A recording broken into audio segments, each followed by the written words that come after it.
बिल्कुल जो अरुण योगीराज जी ने कहा है वैसा ही भाव हम लोगों के मन में भी उत्पन्न होता। मैं बचपन में पालक के रूप में 1987 में अयोध्या में जब मंदिर निर्माण के संकल्प के लेकर रैली हुई थी उसमें गया था।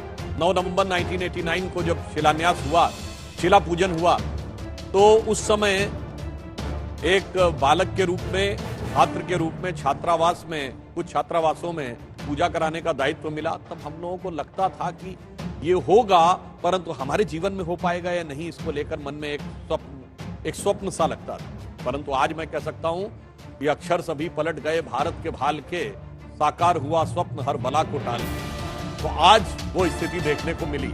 परंतु मैं कहना चाहूंगा आज अयोध्या का यह सुंदर दृश्य दिखाई पड़ा। उस जमाने में हम लोग क्या कहते थे कि रोम रोम में रमा है राम का पवित्र नाम, राम का ललाम धाम कैसे भूल जाएंगे, और जन्मभूमि को अनेक बार दे चुके हैं रक्त, वक्त जो पड़ा तो रक्त और भी चढ़ाएंगे। भाव ये था कि पता नहीं कितना रक्त और चढ़ाना पड़ेगा, परंतु देखिए वक्त का पहिया ऐसा घूमा है कि आज जी सब एक सकारात्मक वातावरण के साथ सामने आए। परंतु मैं यहां पर एक दो बात कर रहा हूं। आज अयोध्या में ये सुंदर दृश्य देखने को आ रहा है, तो मैं दर्शकों से कहूंगा कि पहले हम कुछ शब्दों का अर्थ समझ लें तो राम का भावार्थ समझने में हमें सुविधा हो।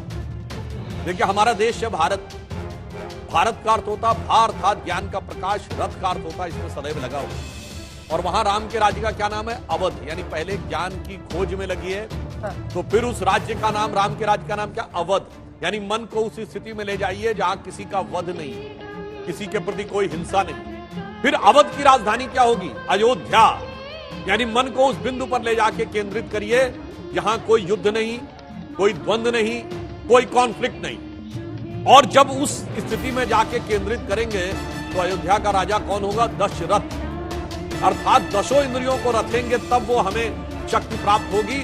और फिर उत्पन्न कौन होगा दशरथ के यहां? राम। राम शब्द का अर्थ होता है, रम धातु से बना है संस्कृत में। जैसे हम कहते हैं ना रमता जोगी रमणीक स्थान, तो रम का अर्थ होता है किसी चीज में सेटल होना, उसी में अवस्थित होना। तो राम शब्द का शाब्दिक अर्थ है रमन्ते इति रामा, अर्थात वह तत्व जिसमें संपूर्ण संसार, संपूर्ण सृष्टि सेटल्ड है, वो भगवान राम।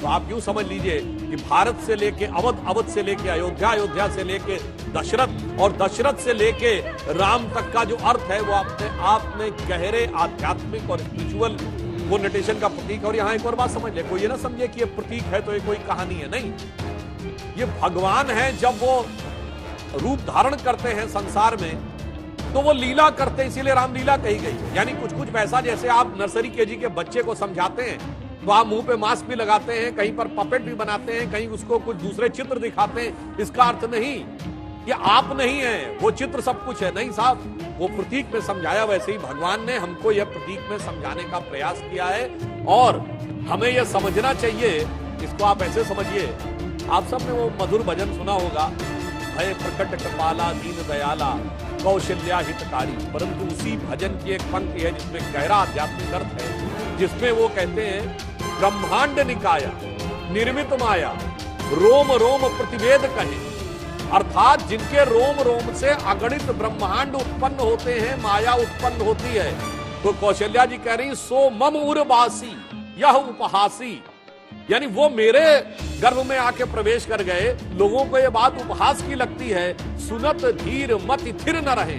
बड़े बड़े विद्वान लोगों की बुद्धि स्थिर नहीं रह पाती है, वो चकरा जाती है कि ये क्या है।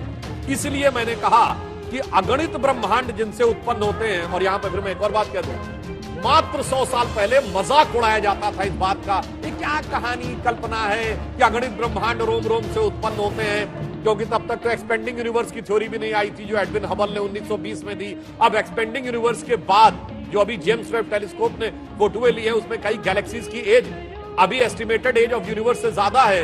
यानी अब थ्योरी आ रही है कि पैरेलल यूनिवर्स होते हैं, मल्टीपल यूनिवर्स होते हैं, and perpetual creation and destruction of universe होता है। यानी उसी पे आ गए कि अगणित ब्रह्मांड होते हैं, जो कहा गया कि रोम रोम प्रतिवेद कहे।